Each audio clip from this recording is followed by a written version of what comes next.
again, and I don't mean this in a bad way, Paul Maneri's got some Will Muschamp in him. He loves the SEC. This is an SEC. This is maybe not a guy who's coached in a bunch of SEC programs like Will Muschamp has, but Preston, you heard him say, they don't come here. Players don't come here to play Sacred Heart in Georgia State. Actually, he prefaced the statement with saying, with all due respect, which is disrespect is coming. I don't know. What do you say first? Do you say with all due respect or no disrespect? Which one is, how do you rank those two? You don't even say it because once you say it, there's even less respect. Okay, so yeah, with all due respect, we don't come here to play Georgia State. And I appreciate the sentiment. Right. It's true. How would we felt if he'd have just thrown Clemson in there as well? Well, yeah, you can't.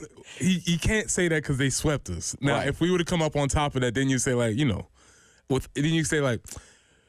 with all due respect, we take the SEC seriously. That's maybe something he could have said something along those lines. But he gets to the point of saying this is the season. This is when people start paying attention. This is when people start taking numbers. This is when people start counting stats. And this is the SEC. This is what it's supposed to be right now. I'll just say this. I don't think this is an awful basketball team. I buy into a little bit of what John Calipari said. I also buy into the fact that there are massive flaws with this basketball team. They can make a run in this NIT.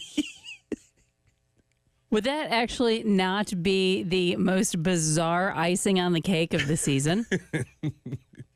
They could make a run in this thing. If they buy in, the NIT is a wild thing now compared to what Preston brought up earlier when we won it back-to-back years. I'll be honest, if people don't realize this, and I don't know if this would have changed the narrative on Frank Martin, if the NIT was the same setup and criteria where you basically buy your way in, you pay your way in, as when Dave Odom won 2 NITs and played in a third championship game. People forget about that Dave Odom. That's right. They played in a third championship game. Yeah, that's right. They not 3 consecutive.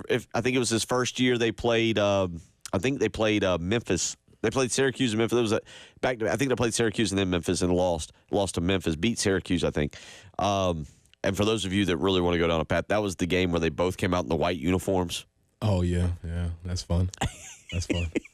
But anyway, if the NIT had the same criteria during the Dave Odom era, during the Frank Martin era as it did as the Dave Odom era, we'd probably be talking differently about the Frank Martin era and how much they made the NIT.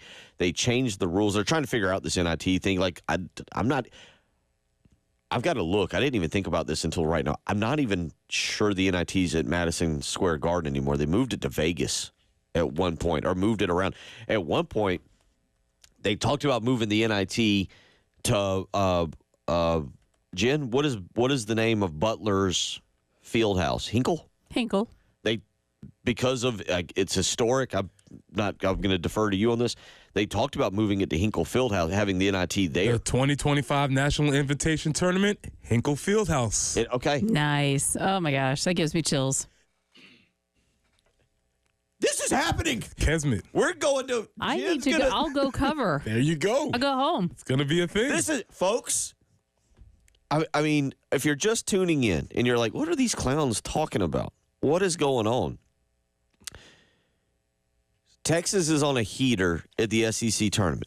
The SEC tournament is phenomenal right now. You had 2 games decided with last-second shots yesterday. You had Texas and Texas A&M go to double overtime. You had Missouri win. But here's what we're talking about if you're just tuning in. And we have just I learned about this yesterday. It appears the SEC is going to get 14 teams in the NCAA tournament. Okay, and I say that's because we were looking at Texas, and Texas was on the bubble, and now they've beaten Georgia and they've beaten Texas A&M, and so by this, what we are talking about at least at this moment is that the SEC is now probably going to qualify 14 teams for the NCAA tournament. Well, Bill, Preston, Jen, how does that affect us? Why are we talking about it? The NIT now has a rule: the two highest teams left get automatic bids to the NIT. I really am going to be fascinated next week when we're sitting here discussing the performance of the SEC in the NCAA tournament, because it's kind of like all that buildup, right? Okay, how good are you going to be in the tournament that really matters? Yeah, and this time we don't have the excuse that we use in football, like, oh, bowls don't count, right, blah, blah, blah. No, this counts, right? So I like you, am an SEC homer. That being said, when you get into these high levels of competition, they need to show out and show up.